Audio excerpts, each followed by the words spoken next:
Life at 60-তে তোমাদের সবাইকে স্বাগত। আজকে আমি বানাতে চলেছি পটলের দোরমা কিংবা পুর ভরা পটল। তোমরা রেসিপিটা দেখতে থাকো। দেখো বন্ধুরা, 500 গ্রাম পটল নিয়ে নিয়েছি।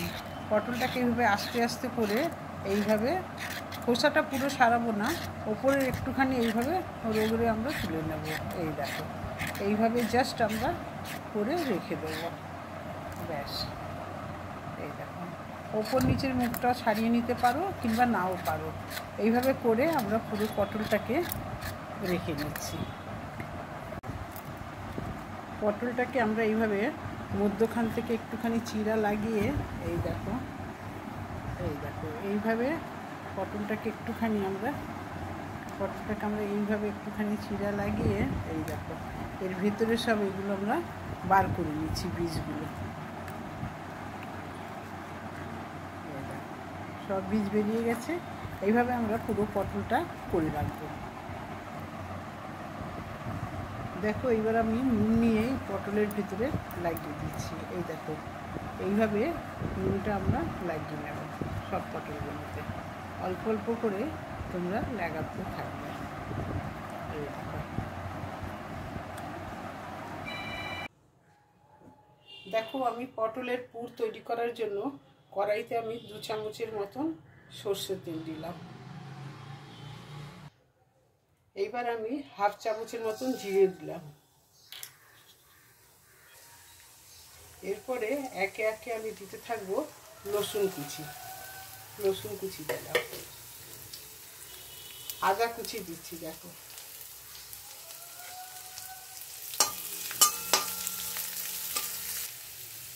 এইবার আমি 3টে বড় সাইজের পেঁয়াজ কুচি দিলাম।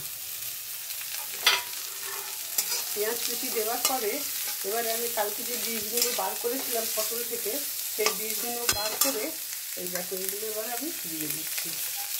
এর মধ্যে কিন্তু একটাও বীজ নেই। এই দেখো আমার ভাজা ভাজা হয়ে এসছে। এরপরে আমি জিরা, আদা, রসুন এর পেস্ট আমি দিয়ে দিলাম।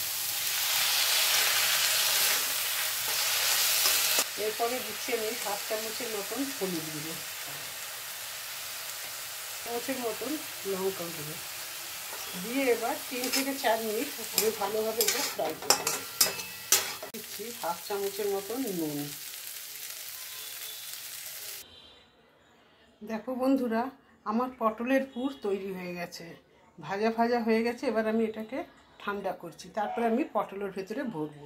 তোমরা দেখতে থাকো। দেখো বন্ধুরা, আমি চিংড়িগুলো আগে থেকে ভেজে রেখে নিয়েছিলাম।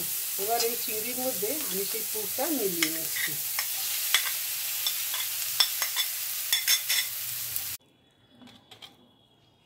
দেখো, এইভাবে আমি প্রত্যেকটা পটলের মধ্যে পুরগুলো ভরে রাখছি।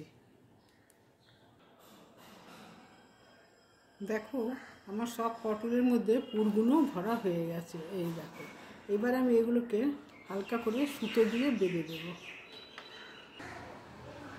দেখো বন্ধুরা, আমার পুর ভরা পটলগুলো সব আমি বেঁধে রেখেছি। না বাঁধলে পরে কি ভাজার সময় ভেতরের এগুলো সব বেরিয়ে যায়, মশলাগুলো। আমার বাঁধা শেষ হয়ে গেছে।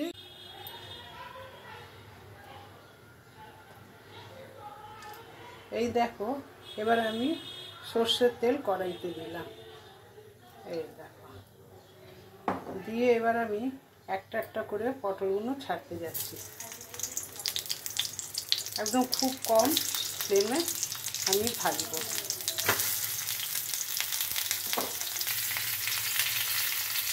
দেখো বন্ধুরা, আমি এইভাবে সব পটলগুলো তেলের মধ্যে দিয়ে দিয়েছি। এবার আমি পটলগুলোকে খুব কম ফ্লেমে আস্তে আস্তে করে ভাজতে থাকবো। তোমরা দেখো। দেখো বন্ধুরা, আমার পটল ভাজা হয়ে গেছে। পটল যে পুর ভরা পটল করেছিলাম, এবার এই সুতোগুলো তোমরা খাবার সময় আস্তে আস্তে করে খুলে নেবে। তোমাদের যদি এই রেসিপিটা ভালো লেগে থাকে তাহলে তোমরা লাইক, শেয়ার, সাবস্ক্রাইব করো এবং কমেন্টে আমাকে জানিয়ে দিও তোমাদের রেসিপিটা কেমন লাগলো। তোমরা সবাই সুস্থ থাকো, ভালো থাকো।